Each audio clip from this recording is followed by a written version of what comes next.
Bonjour, dans cette vidéo j'aimerais vous parler des 4 points les plus importants pour augmenter votre niveau d'énergie vitale. Premièrement, il est intéressant d'avoir un point de référence. Pour cela, je vous invite à faire le test de votre niveau d'énergie vitale qui est sur le site internet. Ensuite, avec ce point de référence, il sera facile pour vous d'évaluer le style de vie qui va favoriser l'augmentation de cette énergie vitale ou sa diminution. Alors dans cette vidéo, je vais vous donner quelques pistes que j'ai moi-même pu explorer, mais surtout mesurer grâce à cette mesure, à ce test respiratoire qui permet de mesurer votre niveau d'énergie vitale à un moment T. Donc c'est très intéressant puisqu'on peut faire une activité, par exemple du sport, et on va mesurer ce niveau d'énergie vitale avant le sport et après le sport pour voir si cette activité a augmenté ou diminué votre énergie vitale. C'est très intéressant. En premier lieu, le premier point le plus important, évidemment, c'est la respiration. On sait, je l'ai déjà expliqué dans plein de vidéos, que le support de l'énergie vitale, ce qui vous maintient, ce qui vous donne la vie seconde après seconde, ce n'est pas les carottes ou les pommes de terre que vous allez manger, c'est votre respiration. C'est elle qui vous apporte de l'énergie vitale constamment, seconde après seconde.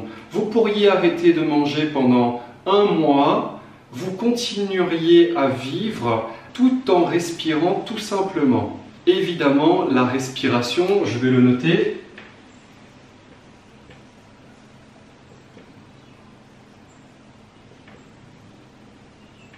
la respiration est le point le plus critique pour augmenter votre énergie vitale.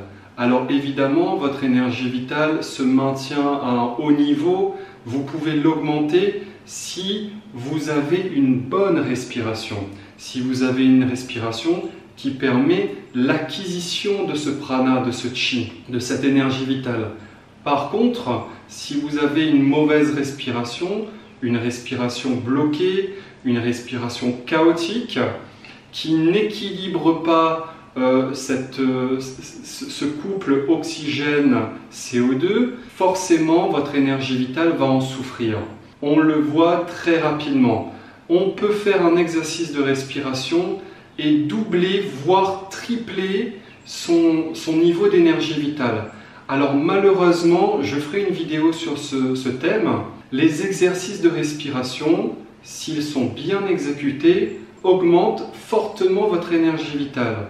Malheureusement, cette énergie vitale tend à décroître très rapidement, tout simplement parce que l'exercice de respiration a induit un certain état, à une certaine oxygénation, mais on ne peut pas maintenir cet exercice constamment 24 heures sur 24. C'est pour ça que l'idéal n'est pas forcément de faire quelques exercices ici et là, mais d'apprendre à respirer correctement 24 heures sur 24, sans forcément faire des exercices de respiration pendant 10, 15, 20 minutes. Non, vous apprenez à respirer correctement toute la journée, seconde après seconde, souffle après souffle.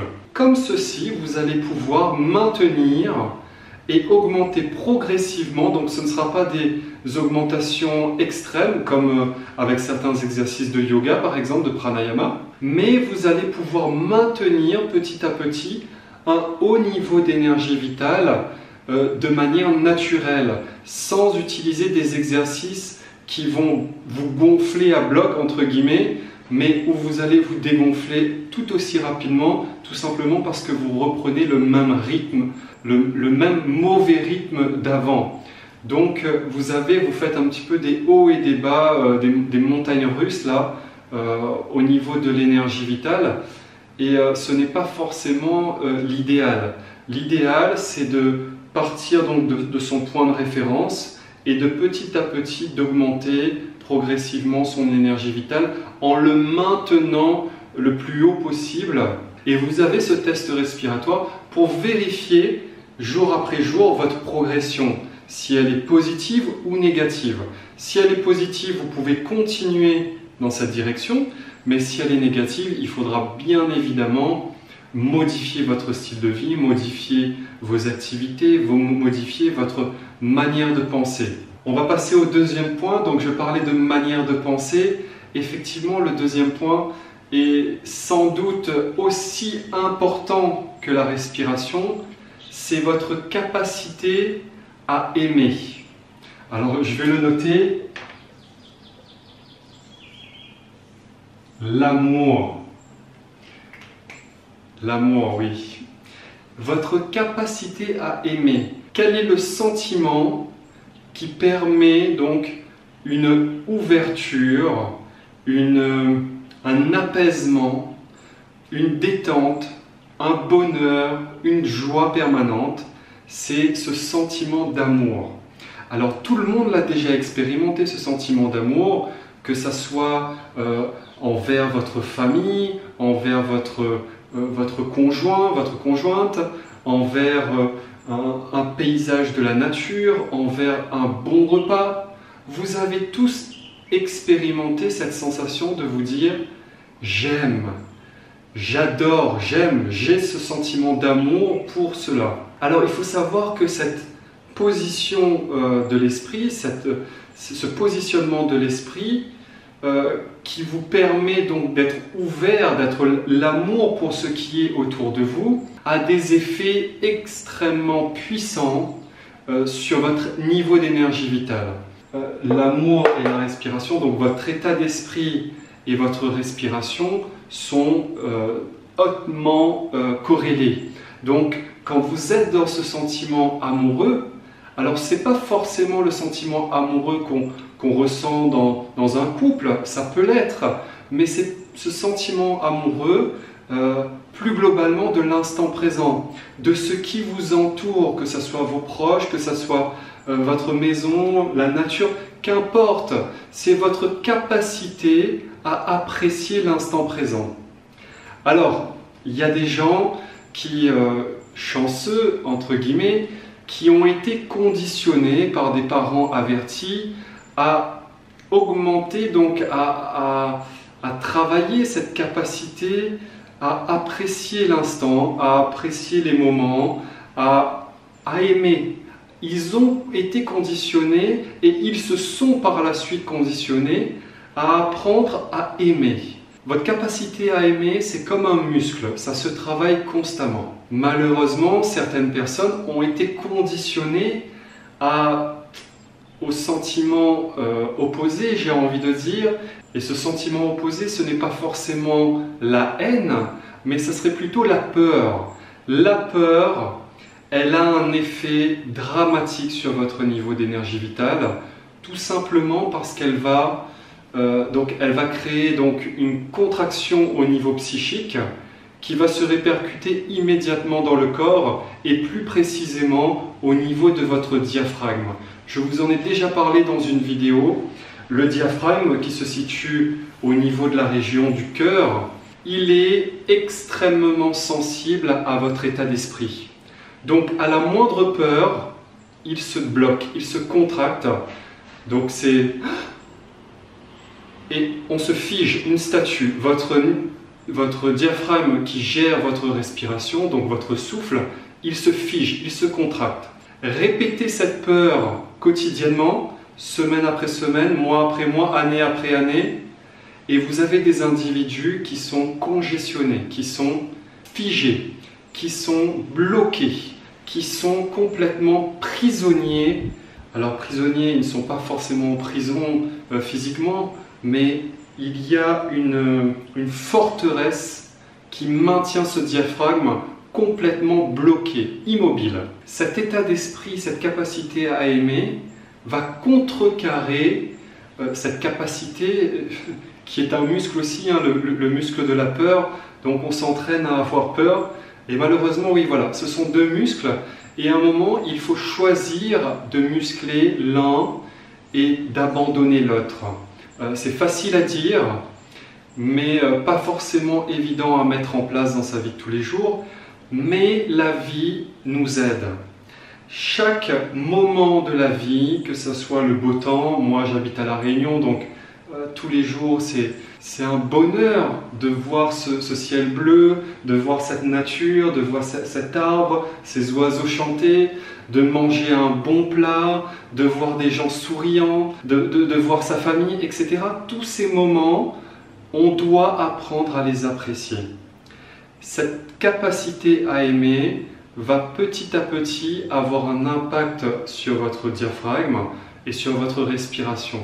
On va relâcher la pression tout simplement. On reviendra plus en détail sur l'état d'esprit et comment le modifier petit à petit pour muscler cette capacité à aimer justement. Troisième point, la posture.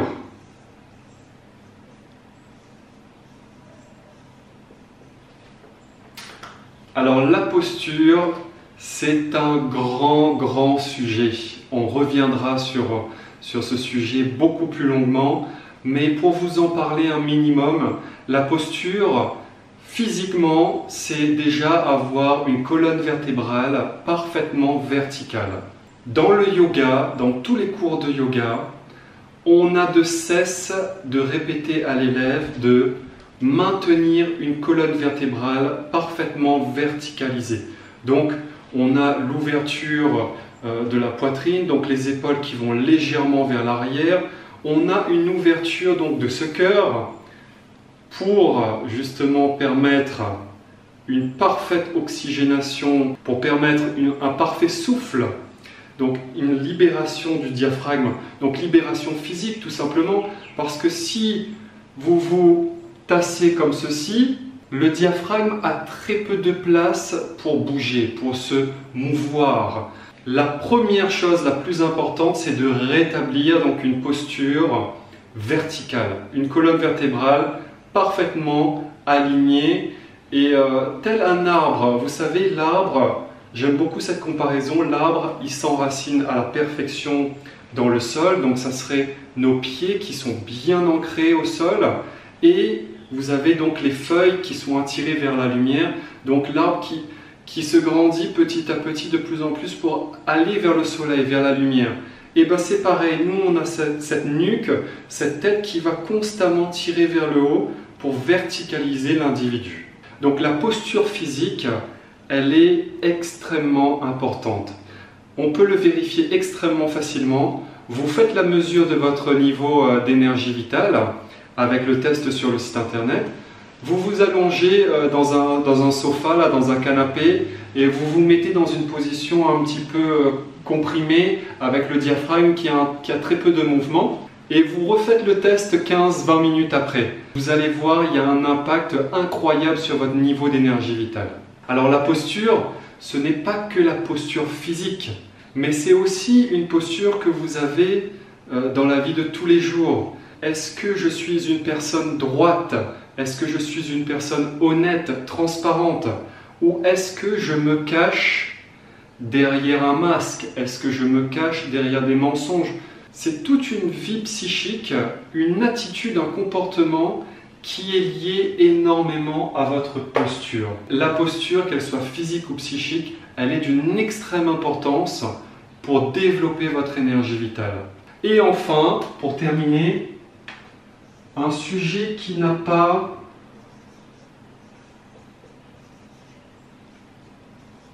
l'alimentation. La plupart des gens mettent toute leur énergie à modifier leur alimentation. D'expérience, ce n'est pas spécialement le plus important. Alors dans les textes de yoga, on le dit très bien, le yogi, c'est la personne qui ne mange ni trop, ni pas assez. Donc, on comprend bien que c'est un juste équilibre. Donc, au niveau de l'alimentation, la règle, elle est très simple. Quel que soit votre style alimentaire, que vous soyez végétarien ou pas, ou vegan, ou carnivore, qu'importe, ce n'est pas du tout le plus important. Le plus important, c'est votre capacité à manger juste, dans les justes milieux, donc ni trop, ni pas assez. Il ne s'agit pas de s'affamer en jeûnant constamment, en se privant de nourriture, et il ne s'agit pas de manger à profusion, de se goinfrer, de manger plus que nécessaire. Donc c'est vraiment de trouver le parfait équilibre. Et pour cela, je sais que ce n'est pas évident pour beaucoup d'entre vous, pour moi-même, il y a quelques années, ce n'était absolument pas évident, mais vous êtes aidés par des signaux qui sont très simples, qu'on appelle la faim et la satiété.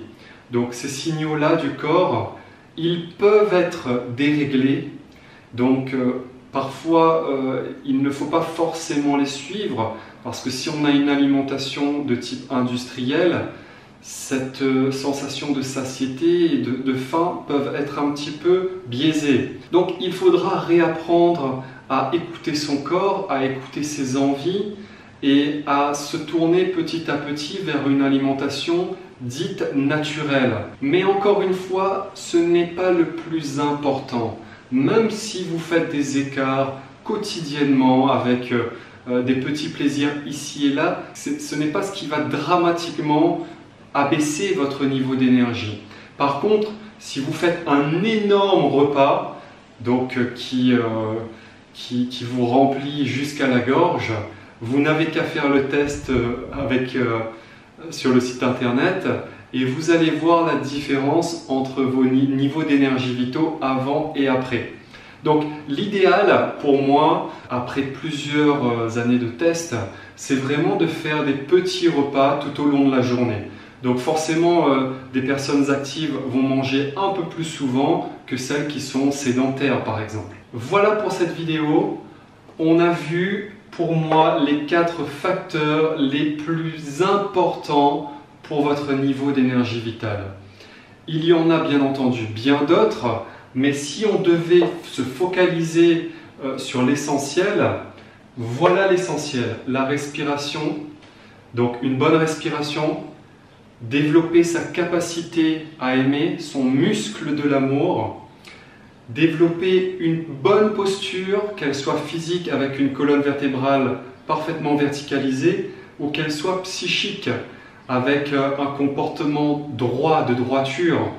Et enfin, l'alimentation, on retiendra tout simplement de rester dans le juste milieu. Donc le yogi est celui qui ne mange ni trop ni pas assez, tout simplement. Voilà, j'espère que vous avez aimé cette vidéo. Je vous dis à bientôt. Merci à vous.